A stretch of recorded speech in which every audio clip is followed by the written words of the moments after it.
그럼 하루의 삶을 거룩하게 살아야지만 우리가 삶 전체가 거룩하게 되겠죠. 그래서 하루의 삶을 어떻게 거룩하게 살 수 있을지 그거는 원리를 주셨어요. 어떤 원리를 주셨냐면 하나님의 성소에 들어갈 때에야 내가 깨달았나이다. 그래서 우리가 정말 성경 깨달아지지 않는다면 성소에 이걸 한번 맞춰보면 우리가 깨달을 수가 있어요. 이 원리를 우리한테 다 주셨어요. 그래서 보면 이게 성소입니다. 그럼 성소가 있고 지성소가 있고 그 다음에 뭐가 있냐면 이렇게 이게 뭐죠? 울타리. 성막 울타리입니다. 성막 울타리. 그래서 성막 울타리가 없으면 누구나 다 경계가 없으니까 왔다 갔다 하죠. 그래서 우리가 성막 울타리를 그동안에 하루의 삶 속에서 울타리를 치고 살지를 않았어요.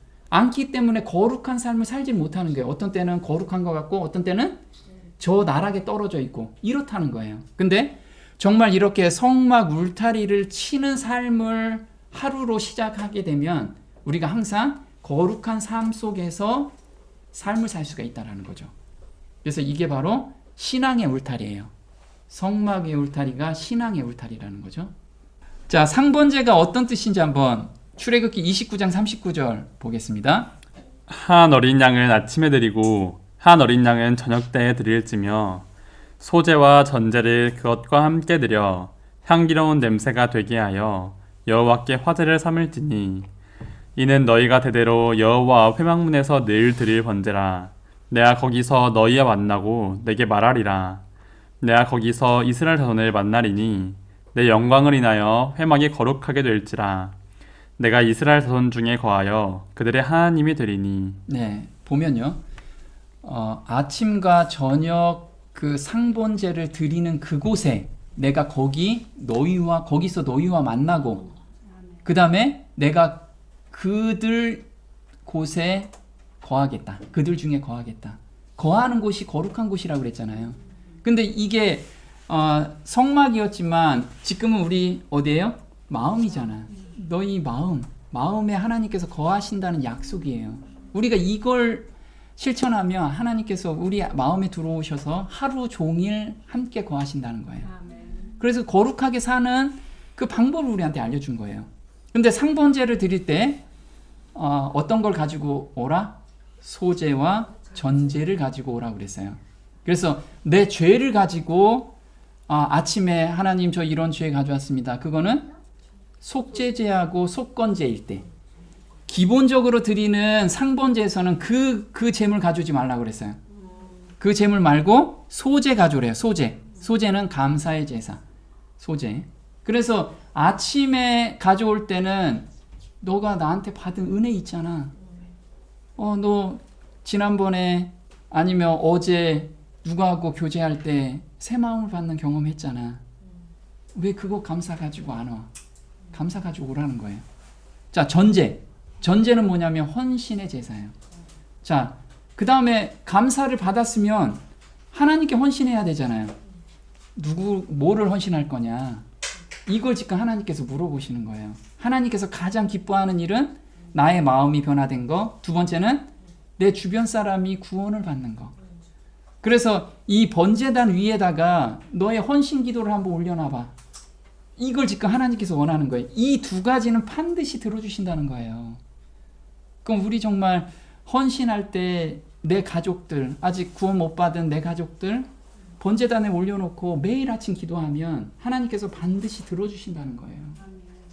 우리는 그걸 간절히 바라야 돼요. 그래서 하나님이 임재하신 곳은 거룩한 곳이다. 예배는 하나님의 임재를 가슴에 품는 것이다. 가슴에 품고 하루 종일 사는 거예요, 우리가. 자, 로마서 12장 1절입니다.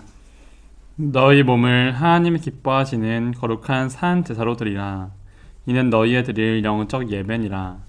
너희는 이 세대를 본받지 말고 오직 마음을 새롭게 함으로 변화를 받아 하나님의 선하시고 기뻐하시고 온전하신 뜻이 무엇인지 분별하도록 하라. 네, 지금 로마서 12장 바울 형제는 거룩한 산 제사가 바로 이게 거룩한 산 제사라는 거예요. 아침에 저녁 때 드리는 거.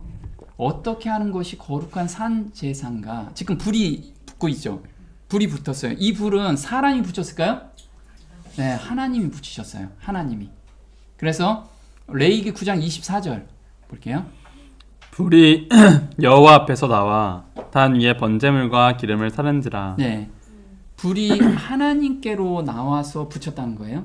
그럼 우리의 일상의 삶도 성령의 불로 이게 감동이 돼서 이런 행동이 나와줘야 된다는 거예요. 근데 나는 그게 아직 안 됐어. 그러면 붙여달라고 기도해야지. 내 힘으로 하는 게 아니고, 아까 제가 말씀드렸듯이 제가 프랑스하고 교제할 때 4시 반에 일어나서 하는 거 하나님께서 붙여주세요. 하나님께서 하나님은 정말 우리의 갈급하는 그 기도는 반드시 들어주세요. 하나님의 뜻에 맞으면. 자, 근데 아까 감사와 헌신을 가지고 오라고 그랬어요. 그럼 감사 헌신이 이렇게 어디에 타요? 이렇게 성령의 불로 타는 거예요. 자, 그럼 헌신에 대한 것을 한번 좀 볼게요. 헌신이라는 건 뭐냐면 나의 죄된 마음을 드리고 내 가족과 이웃 그리고 주변인들의 구원을 위해서 무엇을 드려요? 게으른 마음을 드리고 시간과 재물과 재능을 하나님 일에 바치겠다는 의미를 나타내고 있어요. 그래서 아침에 일어나서 하나님 오늘 제가 제 삶의 모든 것을 하나님 일에 사용할 수 있도록 하나님 인도해 주세요. 저 하나님께 모든 것을 바치겠나이다. 이거 가지고 하루를 시작하라는 거예요. 근데 우리 아침에 감사 기도도 안 하고 헌신 기도도 안 하죠. 그러니까 하루가 막 사는 거예요. 그냥 자기 뜻대로. 그냥 아침에 바빠서 막 일어나서 출근하기 바쁘잖아요. 그래서 그러면은 사람을 붙여줘도 하나님이 사람을 붙여줘도 그 사람한테 맞는 말이 안 나와. 그래 아무리 사람을 붙여줘도 안 되니까 하나님께서 붙여줄 수가 없는 거예요. 이렇게 준비된 영혼들한테 붙여주시게 되는 거죠. 그래서 야고보서 5장 16절에는 의인의 간구는 역사하는 힘이 많으니라 이렇게 나왔어요. 그래서 의인이 누굴까요? 의인이 나의 죄된 마음을 드리고 새 마음을 받고 있는 경험 가운데 있는 사람들이 의인이라는 거예요. 내가 죄를 하나도 안 져서 의인이 아니고 지금 정말 죄된 마음이 있으면 빨리 드리고 예수님의 마음을 받는 그 사람들이 의인인데 그 사람들한테 하나님이 역사하신다는 거예요. 자, 이사야서 58장 9절입니다. 내가 부를 때에는 나 여호와가 응답하겠고 내가 부르짖을 때에는 말하기를 내가 여기 있다 하리라. 네. 자, 지금 하나님께서 응답하겠다라는 약속을 주셨는데 내가 부를 때와 내가 부르짖을 때 말한대요. 그럼 하나님 저 힘들어 죽겠어요. 이런 하나님 응답하실까요? 하나님은 하나님 뜻대로 구할 때 응답을 하세요. 그러면 하나님의 뜻이 무엇일까요? 바로 6장 6절 볼게요. 이사야서 58장 6절. 나의 기뻐하는 금식은 흉악의 결박을 풀어주며 멍에의 줄을 끌어주며 압제당하는 자를 자유케 하며 모든 멍에를 꺾는 것이 아니겠느냐. 또 줄인 자에게 내 식물을 나눠주며 유리하는 빈민을 내 집에 들이며 벗은 자를 보면 입히며 또 내 골육을 피하여 스스로 숨지 아니하는 것이 아니겠느냐. 네, 지금 하나님께서 가장 기뻐하는 기도는 바로 이런 기도예요. 우리가 헌신할 때 이런 기도를 이 마음을 달라고 기도를 해야 돼요. 지금 뭐냐면 죄에 지금 얽매여 있어서 고통당하는 사람을 풀어줄 수 있는 마음을 주세요. 제가 거기 가서 그 사람을 위해서 기도하고 그 사람과 교제할 때 성령 하나님께서 그 사람 정말 얽매여 있는 마음을 좀 풀어주세요. 또 고통당하고 있는 사람, 경제적으로 고통당하고 있는 사람, 저 돈에 욕심이 있어서 그런 마음이 안 생겨요. 하나님, 그렇지만 하나님 저 사람 너무 긍휼하게 보이는 마음을 저한테 좀 주세요. 그래서 정말 그 사람을 도와주고 싶은 마음, 이런 마음이 좀 생겨서 도와주고 싶습니다. 이런 거 계속 간구하라는 거예요. 그러면 하나님께서 반드시 들어주신다는 게 이건 부르짖는 자에게 반드시 응답한다는 거. 그래서 바울 형제가 역사하는 힘이 크다라는 것은 바울 형제는 어디 올라갔다 왔죠? 3층 하늘에 올라갔다 왔어요. 또 3층 하늘에 간 사람이 또 누가 있죠? 예, 요한이 있어요. 요한. 그 요한계시록을 썼잖아요. 그래서 4장 5장에는 하나님이 계신 보좌에 가서 보신 거잖아요. 그래서 이 두 사도들의 특징이 뭐냐면 하늘에 딱 올라가서 보니까 기도의 힘이 너무 큰 거였어요. 아, 이 중보 기도를 하면 사람들이 다 구원을 받는구나. 그래서 사도 바울 형제는 기도에 대한 중요성을 엄청나게 써놓은 거예요. 그걸 바로 나와 내 가족 그리고 이웃의 운명을 바꾸는 원리가 바로 뭐다? 중보기도라는 거예요. 중보기도.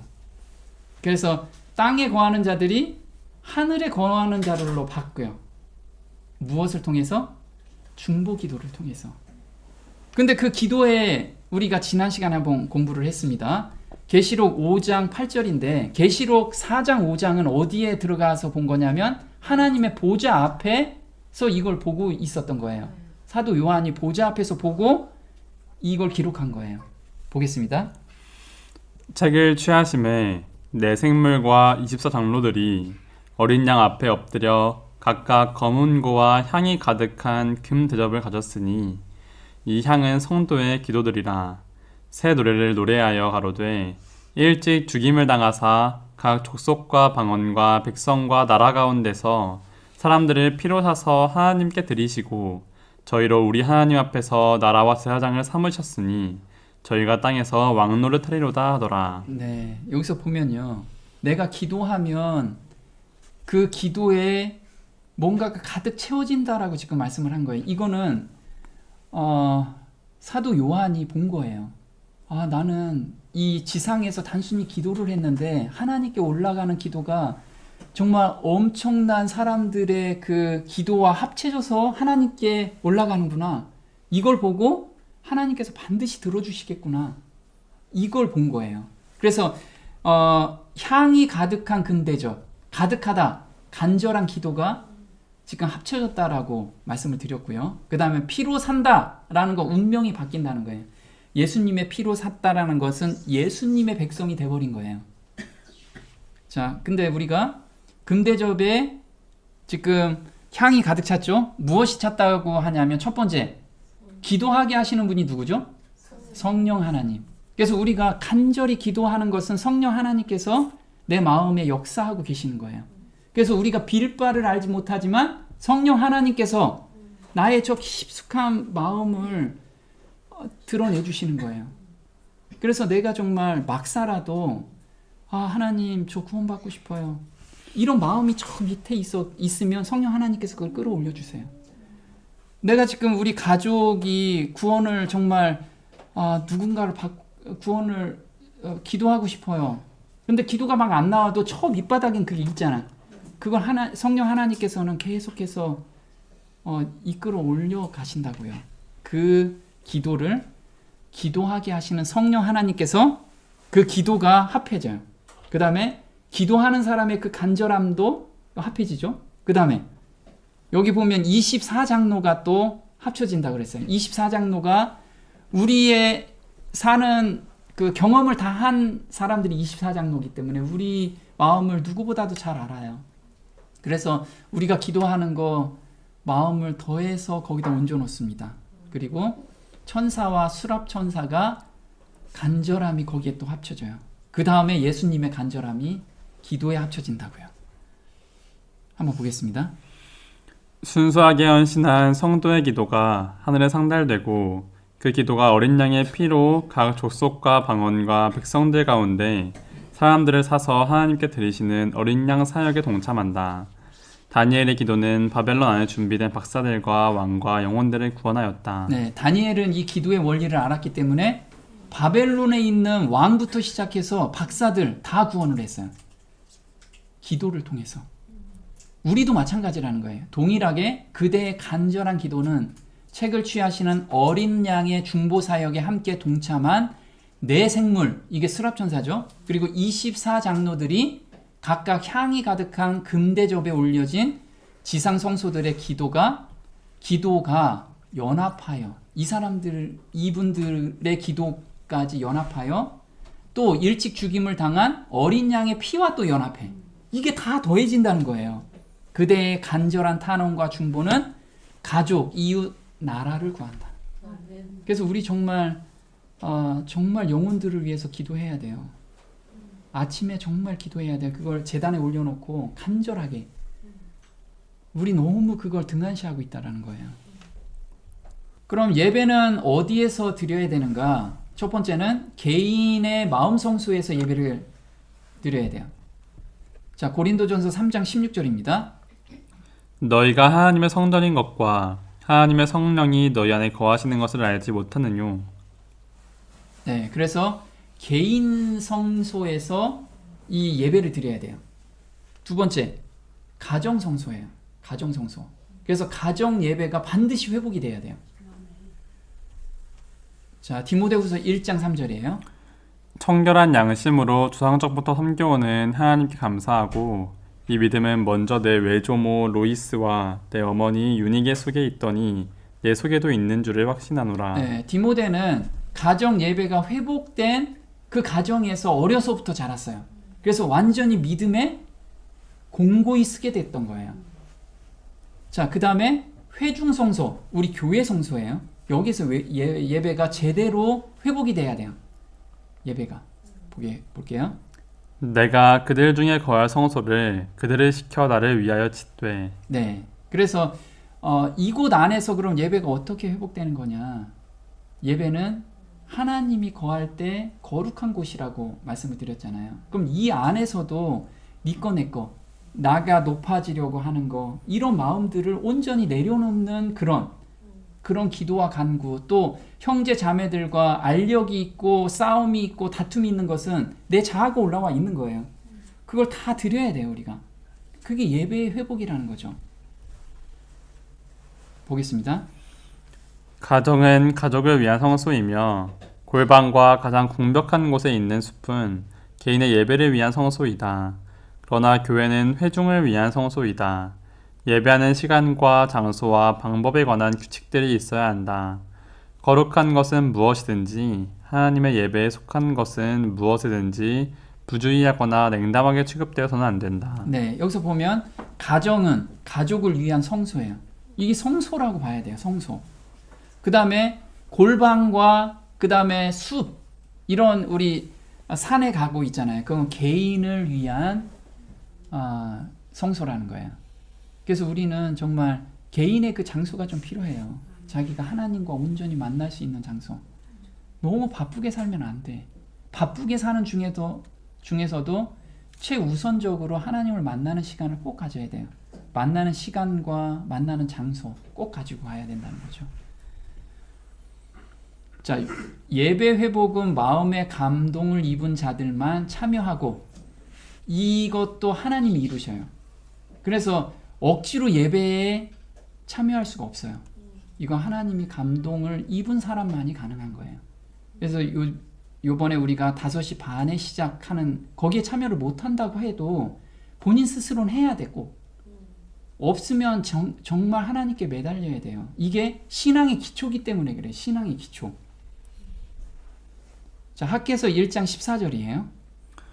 남은 바 모든 백성의 마음을 흥분시키심에 그들이 와서 만군의 여호와 그들의 하나님의 전역사를 하였으니. 네, 지금 학개서는 지금 수룹바벨하고 그 성전이 무너진 상태에서 성전 재건할 때에 하나님께서 나타난 거예요. 하나님께서 말씀을 하시는데 남은 무리한테 마음을 흥분시켜 주셨대요. 마음을. 이 흥분시키다라는 뜻은 뭐냐면 르하우, 영을 각성시키심에. 그래서 성경을 읽다가 또 하나님의 마음을 읽게 된 거예요. 아, 내가 지금까지는 내 멋대로 살았구나. 내 주관대로 내 먹고 사는 것만 했구나. 이제 하나님 성전을 내가 져야 되겠구나. 이것이 각성이 된 거예요. 그럼 우리가 예배가 회복돼야 되겠구나. 이 마음을 먹은 사람만이 이게 가능하다는 거예요. 그래서 이렇게 마음이 하나님 마음을 받은 사람. 자, 학개서 2장 4절이에요. 이 땅 모든 백성아 스스로 굳세게 하여 일할지어다. 내가 너희와 함께하노라. 만군의 여호와의 말이니라. 네, 그런데 예배 회복은 굉장히 어려워요. 난관도 많고. 지금 이 하나님의 성전을 지을 때 사단이 가만히 있을까요? 절대 가만히 있지 않아요. 5만 가지 방해 요소를 많이 했거든요. 우리 지금 예배 회복이요 굉장히 어려울 거예요. 왜냐하면 하나님 성전이 회복되는 걸 사단이 결코 가만 안 놔둬요. 그러면 가정에서 내가 회복될 때 방해 요소가 굉장히 많을 거예요. 나의 게으름도 방해 요소가 될 거예요. 그리고 가족이 방해 요소가 될 거고. 그럼에도 불구하고 하나님이 지금 용기 얻으라고 지금 말씀을 하시는 거예요. 뭐라고 얘기해요? 스스로 굳세게 하여 일할지어다. 일하래요. 계속 하래요. 왜? 내가 너하고 함께 할게. 너희들하고 함께 할게. 내가 이루어줄게. 지금 그 말씀을 하고 계시는 거예요. 자, 성건 재건에 참여하면 먹고 사는 것은 내가 책임져 줄게. 하나님이 이 말씀을 하세요. 저 먹고 사는 거 급해요, 하나님. 그거보다 성전 재건, 예배 회복을 우선시 놓으면 내가 해줄게. 지금 그 말씀을 학개서 2장 18절에 이렇게 말씀하십니다. 너희는 오늘부터 이전을 추억하여 보라. 9월 24일 곧 여호와의 전지대를 섰던 날부터 추억하여 보라. 곡식 종자가 오히려 창고에 있느냐. 포도나무, 무화과나무, 석류나무, 감람나무의 열매가 맺지 못하였었느니라. 그러나 오늘부터는 내가 너희에게 복을 주리라. 네, 자 추억해보래요. 이 전 지대를 쌓는 날부터. 쌓기 전에는 자기들 나름대로 종자도 심고 포도나무도 심고 무화과도 심었는데 곡식이 별로 안 나오는 거야. 근데 한번 추억해봐. 너희들 힘대로 살려고 세상 걱정 그렇게 하면서 산 때와 예배 회복을 우선시하고 살 때하고 한번 비교해봐.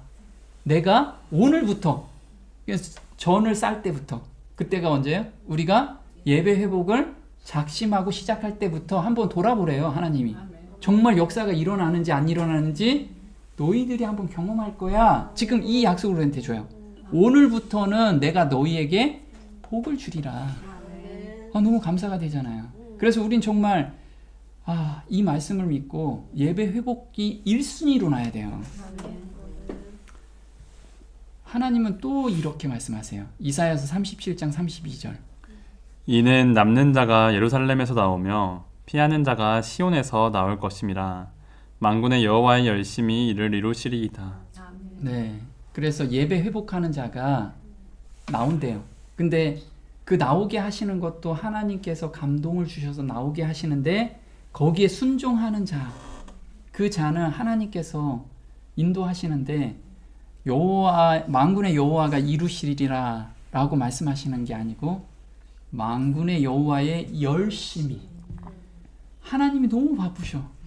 한 사람 한 사람 빨리 끌어오려고 너무 바쁘신 그 하나님을 우리가 그 마음을 조금만 이해해보자 이거죠. 그러면 나의 게으름, 나의 어떤 방해 요소, 그거보다 하나님을 우선시 우리가 하지 않겠냐. 정말 우리가 그런 성도들이 돼서 정말 예배가 회복되는, 그래서 하나님의 품성이 온전히 모든 내 주변에 있는 사람한테 밝게 비치는 그런 성도들이 됐으면 좋겠습니다. 네, 우리 여기까지 할게요.